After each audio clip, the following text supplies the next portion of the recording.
The space station floated in the darkness between stars like a jewel made of glass and light.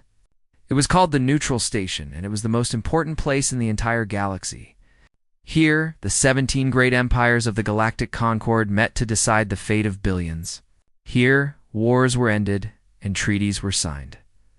And here, on this cold morning in the year 2347, humanity would learn its place among the stars. Ambassador Park Doan stepped off the shuttle and felt his stomach drop. Not from fear, though he had plenty of that. The station's gravity was slightly weaker than Earth's, and his body had not yet adjusted. He was a tall man with gray hair and tired eyes, wearing the simple black uniform of Earth's diplomatic service. Behind him walked his assistant, Lieutenant Han Yuri, a young woman with sharp eyes who carried a tablet full of notes and proposals. "Remember," Yuri whispered as they walked through the crystal corridors, "they will try to make you feel small. Do not let them." Dohan nodded but said nothing. He had spent 30 years as a diplomat. He had negotiated with dictators and presidents, with generals and kings. But nothing had prepared him for this. The beings waiting for him in the council chamber were not human. They had ruled the stars when humanity was still learning to make fire. The chamber was vast, shaped like a bowl with seats rising up on all sides.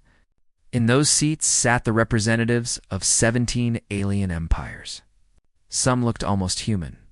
Others were so strange that Doan's mind struggled to understand what he was seeing.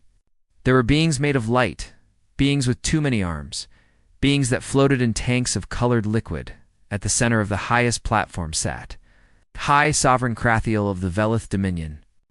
He was enormous, his body like a snake covered in scales that shimmered between green and gold. His eyes were red and cold, and when he looked at Doan, the ambassador felt like a mouse being watched by a cat. "The human arrives," Krathiel said. His voice was deep and carried easily through the chamber. "Finally, we may begin." Doan walked to the speaking platform at the center of the bowl. He stood alone there, surrounded on all sides by alien faces. Some showed curiosity. Most showed boredom or contempt. "Honored members of the Galactic Concord," Doan began, his translator implant turning his words into 1,000 different languages. "I bring greetings from the people of Earth and her colonies. We are grateful for this opportunity to discuss our future among the stars." A sound like clicking laughter came from somewhere above him. He ignored it and continued. "Humanity has been traveling the stars for 300 years. In that time, we have built colonies on 47 worlds. We have developed our technology. We have studied the cultures and histories of the great empires represented here, and we have come to believe that it is time for humanity to join the galactic community as equal partners." The clicking laughter grew louder. Now other sounds joined it: whistles, rumbles, strange pulses that Doan felt more than heard. High Sovereign Krathiel raised one of his many arms, and the chamber fell silent. "Equal partners," he repeated, tasting the words like they were something rotten. "Little human, do you understand what you are asking? The Velith Dominion has existed for 30,000 years. The Pale Throne has watched stars be born and die. And you, whose entire civilization could fit inside a single one of my cargo vessels, you dare to ask for equality?" Doan felt his face grow hot, but he kept his voice calm. "With respect, High Sovereign, equality is not given based on age. It is earned through actions, through contributions, through the willingness to work together for common goals." "And what do humans contribute?" asked another voice. It came from a cloud of soft light floating in the upper seatsa, representative of the Pale Throne. "You fight among yourselves. You destroy your own worlds. You spread across space like a disease, taking and consuming. What value does this bring to the Concord?" Doan had prepared for this question. "Humanity brings innovation," he said. "In 300 years, we have developed technologies that took other species thousands of years to create. We bring diversity of thought, new perspectives, new solutions to old problems. And we bring numbers. Our population grows faster than any other species in the galaxy. This is precisely what concerns us," said the Pale Throne's representative. "You grow too fast. You change too quickly. You are unstable, unpredictable, dangerous. Meanwhile, far from the neutral station, Admiral Yoon Gi-woo watched the negotiations through a secure transmission. She sat in the command chair of the Defiance, the flagship of the United Earth Fleet. She was a small woman with short gray hair and eyes that had seen too much war. "They are playing with him," said Captain Lee Taiwan, her second in command. His face was marked by scars from a battle against Velith raiders 5 years ago. "They have no intention of accepting our terms." Ji-woo nodded slowly. "I know. I have read the intelligence reports. The treaty they offered us is not peace. It is surrender with extra steps. The Integration Accord, as the Concord called it, would protect humanity from external threats. It would give them access to galactic trade networks. But hidden in the details were chains. Humanity would have to limit its population growth. It would have to surrender its largest shipyards. It would have to accept cultural advisors from elder races who would guide human development in approved directions. In other words, humanity would become a pet, a managed species allowed to exist only as long as it behaved. "What do we do?" Taiwan asked. Ji-woo stared at the screen, watching Do-han stand alone against the mockery of 17 empires. Her hand rested on the arm of her chair, fingers tapping slowly. "We wait," she said. "We watch. And we prepare for the moment when talking becomes useless." Back on the station, the session was ending. The Concord had heard humanity's proposal for equal partnership and had given its answer, laughter and dismissal, as Do-han walked back to his shuttle. His shoulders heavy with defeat, Yuri fell into step beside him. "What do we do now?" she asked quietly. Do-han looked out the corridor window at the endless stars. Somewhere out there, hidden in the darkness, Ji-woo's fleet was waiting. "We try again tomorrow," he said. "And the day after that, and the day after that, until they listen, or until we have no choice but to make them listen." 6 months passed and nothing changed. Every day Ambassador Park Do-han entered the council chamber. Every day he presented proposals, made arguments, offered compromises. And every day the Concord gave the same answer: accept the Integration Accord as written, or face the consequences. Do-han grew thin during those months. He stopped eating regular meals. He stopped sleeping through the night. Dark circles appeared under his eyes, and his uniform began to hang loose on his frame. Lieutenant Han Yuri watched him with growing worry, but there was nothing she could do. He carried the weight of 8 billion people on his shoulders, and that weight was crushing him. "You need a rest," Yuri told him one night as he sat in his quarters. Staring at documents that all said the same thing, "You will make yourself sick." "I will rest when this is over," Do-han replied without looking up. "When humanity is safe." But humanity was not safe. Back on Earth, President Choi Soon-ho faced problems that grew worse by the day.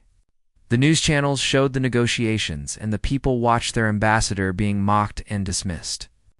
Some demanded war.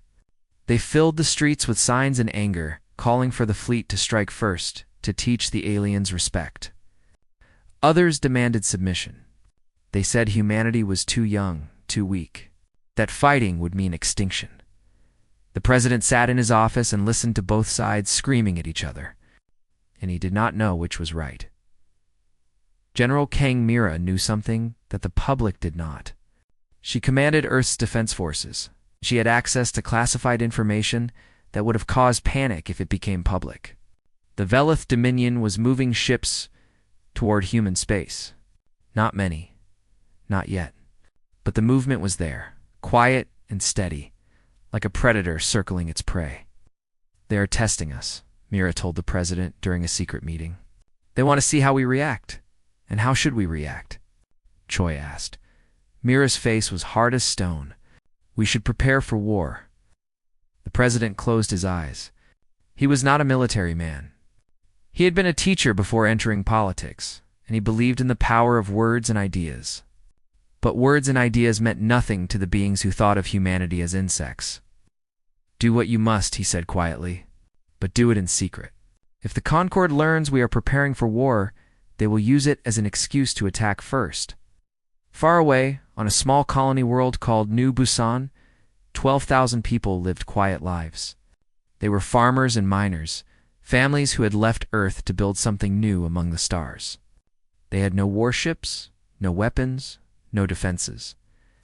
They had only their homes and their dreams. The Valeth cruiser appeared without warning.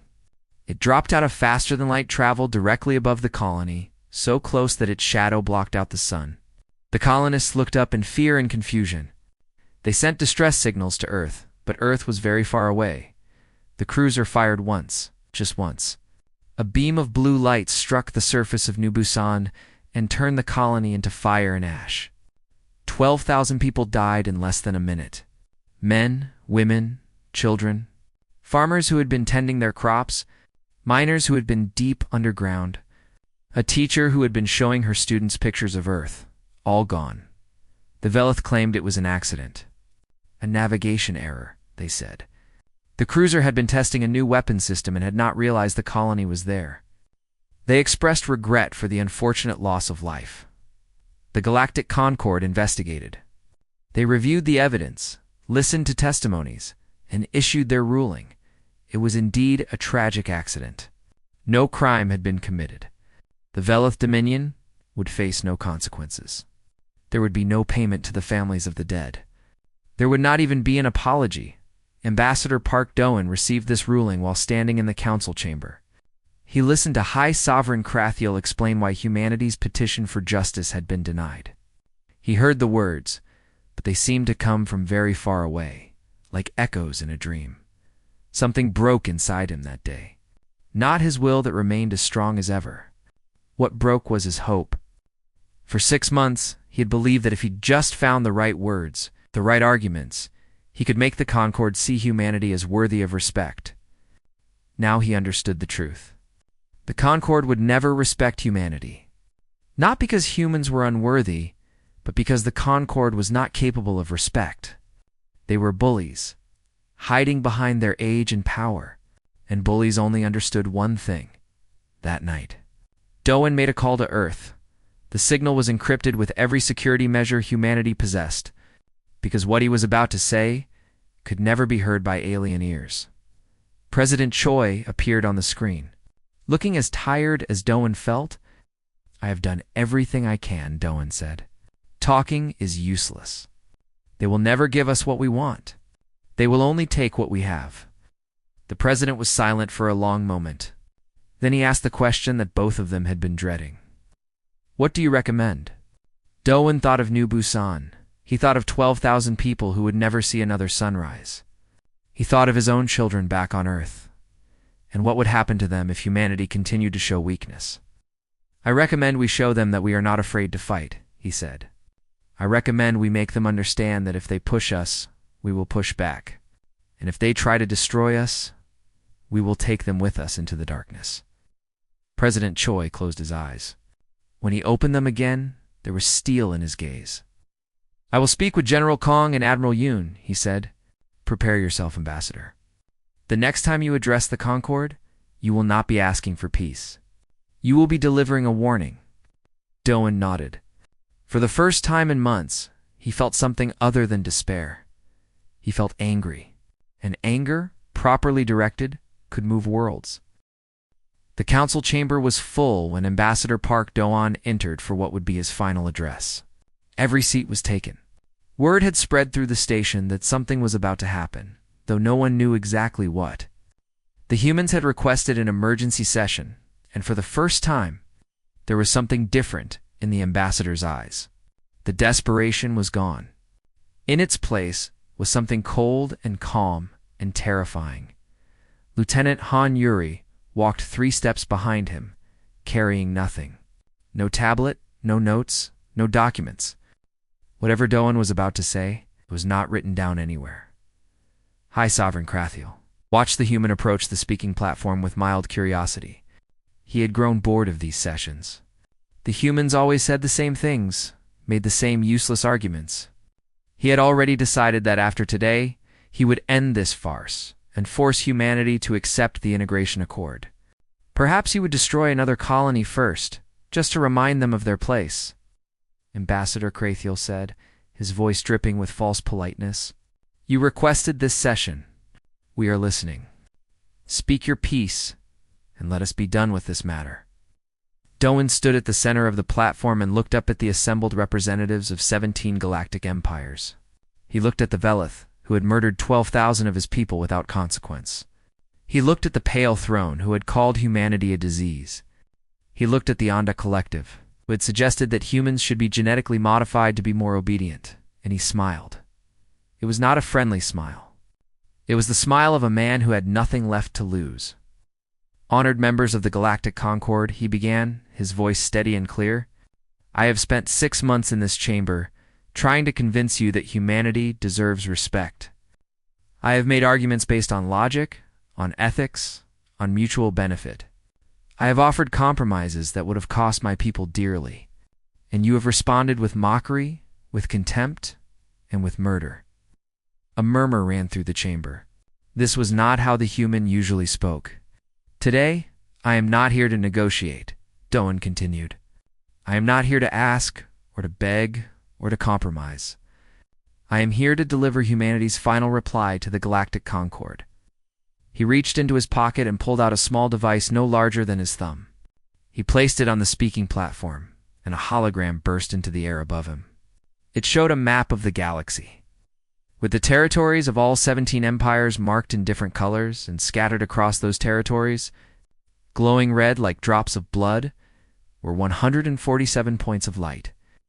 These are the locations of human stealth warships, Doan said. 147 vessels, each one invisible to your sensors. Each one carrying enough weapons to destroy a city. They have been in position for 2 years, in your home systems, around your capital worlds, close enough to strike before you could even begin to react. The chamber exploded into chaos. Representatives shouted in a dozen languages. Some leaped from their seats. Others frantically sent messages to their governments. Krathiel S. Scales had turned from gold to dark grau, sign of extreme agitation in his species. This is impossible, he hissed. You could not have hidden ships in our space. Our sensors would have detected them. Your sensors see what they expect to see, Doan replied calmly. You expected humanity to be primitive, to be weak, to be centuries behind your technology. You never bothered to look closely because you were so certain of your own superiority. That was your mistake. From the command deck of the Defiance, Admiral Yoon Ji-woo watched the chaos with grim satisfaction. She had worked on the Stealth Fleet project for 15 years, had personally overseen the placement of every ship. The aliens had never suspected a thing. Transmission ready, Captain Lee Taiwan reported. Ji-woo nodded. Send it. Her image appeared in the council chamber, projected alongside Doan's holographic map. She wore her full dress uniform, her medals gleaming in the light. Members of the Galactic Concord, she said.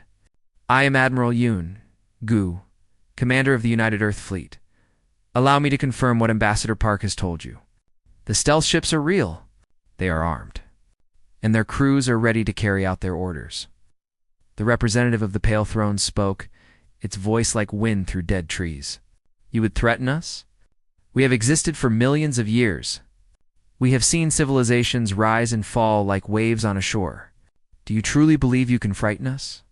I believe Ji-woo said that you have forgotten what it means to face an enemy who is willing to die rather than submit. Your empires are old and comfortable. You have built beautiful worlds and filled them with beautiful things. You have much to lose. She leaned forward, her eyes hard as diamonds. Humanity has spent its entire history fighting. We have fought each other again and again, with weapons that grew more terrible with each generation. We developed nuclear bombs and pointed them at our own cities. We created biological weapons that could have ended our species. We looked into the abyss of extinction, and we did not blink. You think this makes you strong? Krathiel demanded. It makes you insane, perhaps Ji-woo agreed. But it also makes us dangerous in a way you have never faced before. We are not afraid to lose everything, because we have almost lost everything many times. Can you say the same? When was the last time the Velith Dominion faced real danger? When was the last time the Pale Throne was truly threatened? Silence answered her.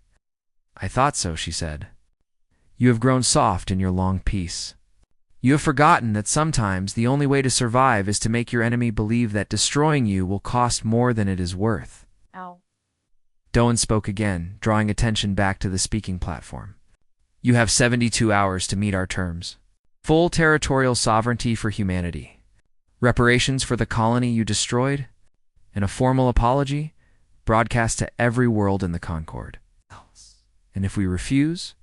The Onda Collective asked through its speaker drone. Doan looked at the hive mind representative with pity in his eyes. Then our ships will fire. Your homeworlds will burn. And humanity will burn with them. We will not survive your retaliation, but neither will you survive ours. He turned and walked toward the chamber exit, Yuri falling into step beside him. 72 hours, he repeated without looking back. Choose wisely. The first hour after humanity's ultimatum was pure chaos. Across the galaxy, governments scrambled to verify what they had been told. Intelligence agencies that had spent centuries watching humanity suddenly realized they had been looking in the wrong places. They had monitored human shipyards and counted human warships. They had tracked human military movements and analyzed human weapons tests. But they had never imagined that the young species might have secrets hidden in plain sight. The Velith Dominion was the first to confirm the threat. A patrol ship near their homeworld picked up a faint energy signature where no ship should be. When they tried to scan it more closely, the signature vanished, but not before their instruments recorded something that should not exist. A human warship hanging silent in the darkness. Just 3 hours away from the heart of their civilization. Hi. Sovereign Krathiel received the report in his private chambers. His scales shifted through colors as he read it. Gray for fear, red for anger, and finally, a sickly yellow that none of his advisors had ever seen before. How? He demanded. How did they do this without us knowing? No one could answer him. On Earth, the atmosphere was different. President Choi Soon-ho addressed the planet in a broadcast that was watched by every human being alive.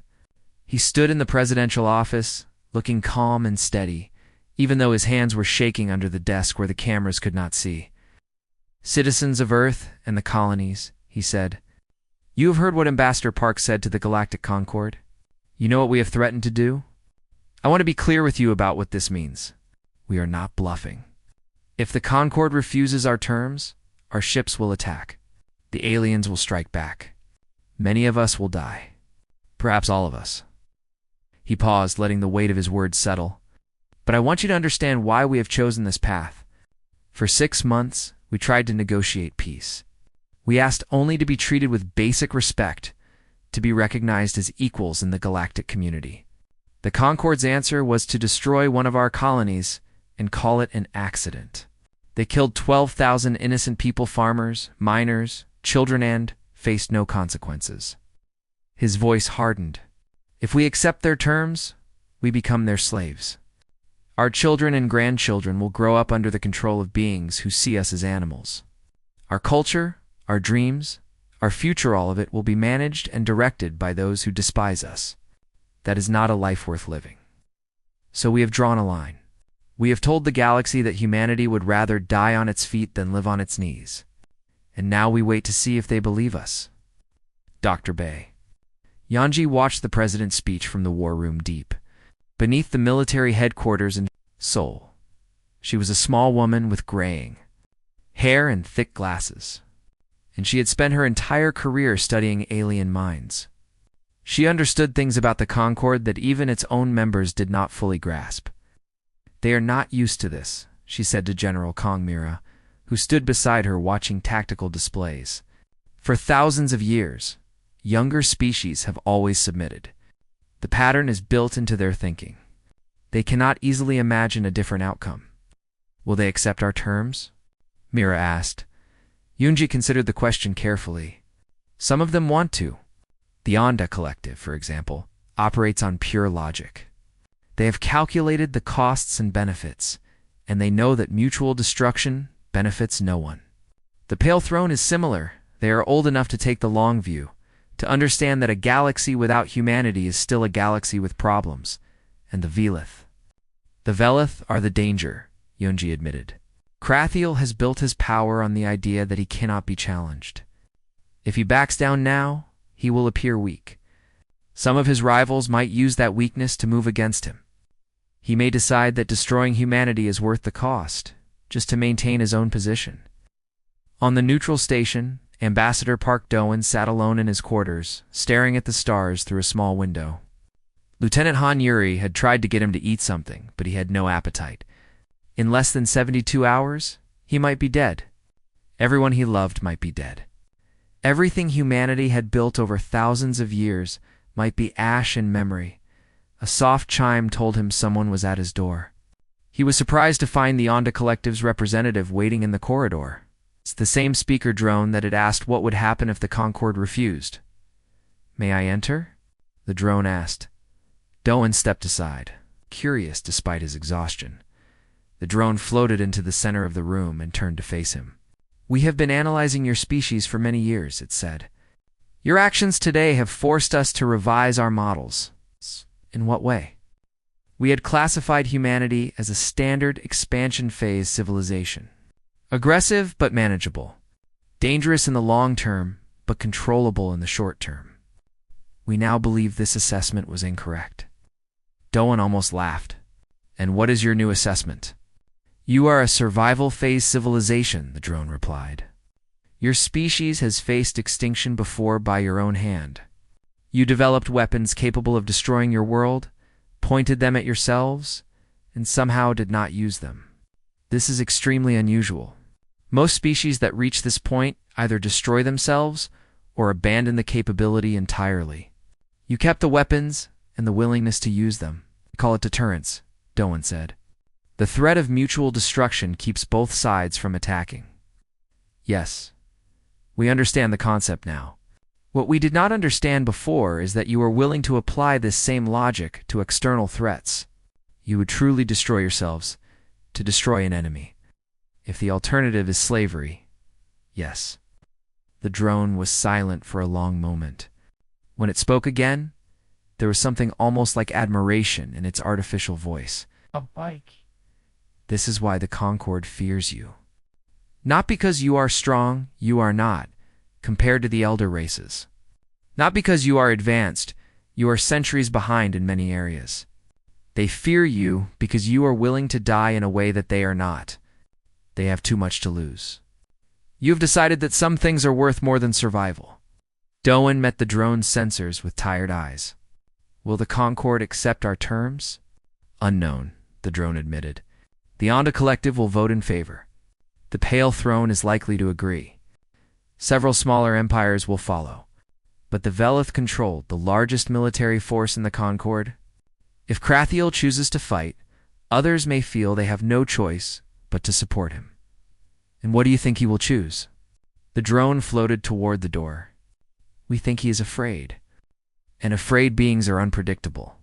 Be ready for anything, Ambassador." It left Doan alone with the stars and the silence and the slow counting of hours until the galaxy would know its fate. The final hours moved slowly, like thick honey dripping from a spoon. On 100 worlds, beings who had never thought about humanity now watched and waited. The news had spread beyond the Concorde to independent systems, trading posts, to distant colonies at the edge of known space. Everyone wanted to know how this would end. Admiral Yoon Gi-woo sat in her command chair and watched the countdown timer on her screen. 6 hours remained. Her fleet was ready. 147 ships, each one crewed by volunteers who knew they would probably never see home again. They had written letters to their families. Some had recorded final messages. All had made peace with what they were about to do. Captain Lee Taiwan stood beside her, his scarred face showing no emotion. He had lost his wife and 2 daughters to the Velith raiders 5 years ago. When he had volunteered for this mission, no one had been surprised. "Any movement from the Velith fleet?" Jiwoo asked. "Nothing yet," Taiwan replied. "They are holding position around their homeworld. Defensive formation." "They are afraid," Jiwoo said quietly. "Good. They should be." On the neutral station, the Galactic Concorde had gathered for an emergency session.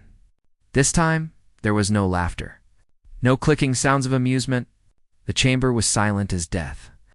And the representatives who filled the seats looked at each other with something none of them had felt in centuries. Genuine fear.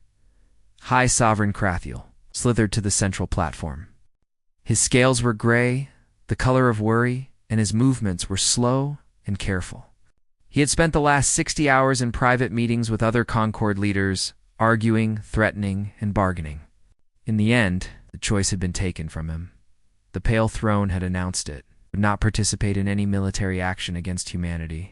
The Onde Collective had calculated that war would result in the destruction of at least 40% of Concord infrastructure. Even if they won, the smaller empires, terrified of the stealth ships lurking in their space, had demanded a peaceful resolution. Krathiel was alone. His fleet was powerful, but not powerful enough to defeat humanity and the other races that might side with them.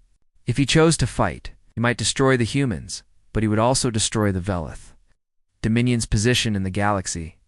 He hated humans more than ever in this moment.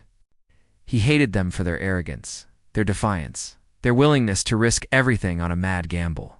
But most of all, he hated them because they had won. Ambassador Park Doan entered the chamber and walked to the speaking platform. He looked different than he had 6 months ago. The tired, defeated diplomat was gone. In his place stood a man who had stared into the abyss and found that the abyss was afraid of him, Lieutenant. Han Yuri stood behind him, her face calm but her heart racing.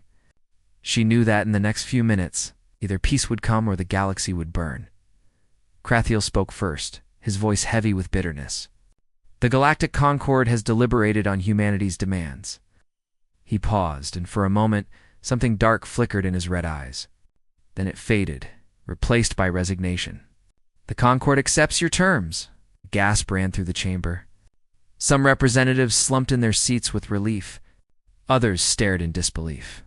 In 30,000 years, the Concord had never surrendered to a younger species. Never. Humanity will receive full territorial sovereignty, Krathiel continued, each word tasting like poison in his mouth.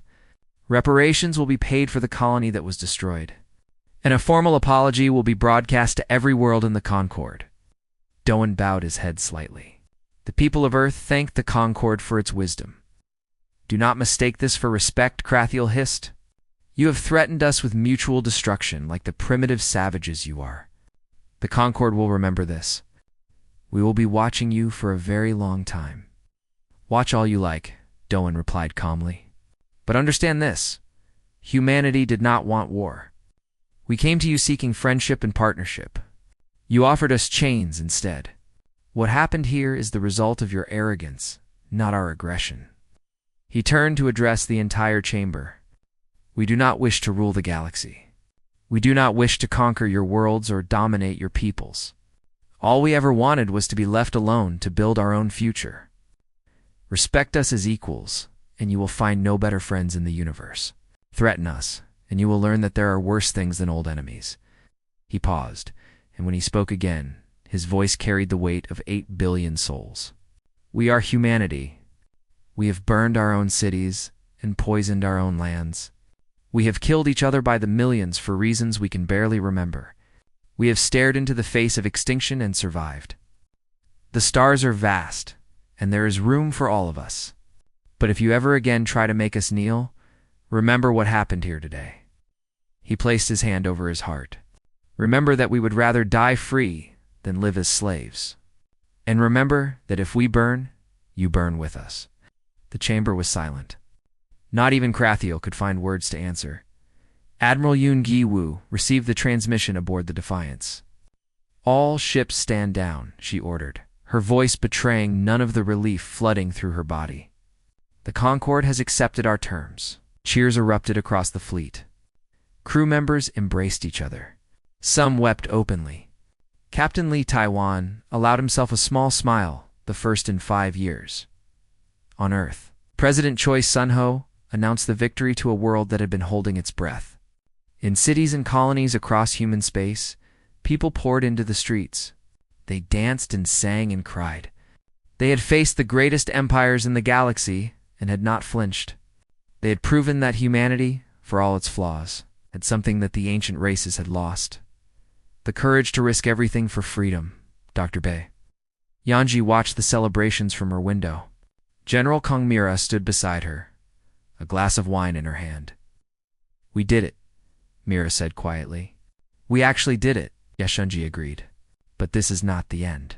The Concord will never fully trust us now. They will watch us, wait for us to make a mistake.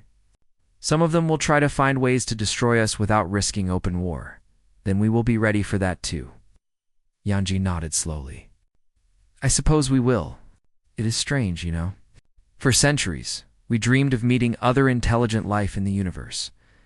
We imagined that they would be wise and peaceful, that they would welcome us as younger siblings. Instead, we found bullies and tyrants.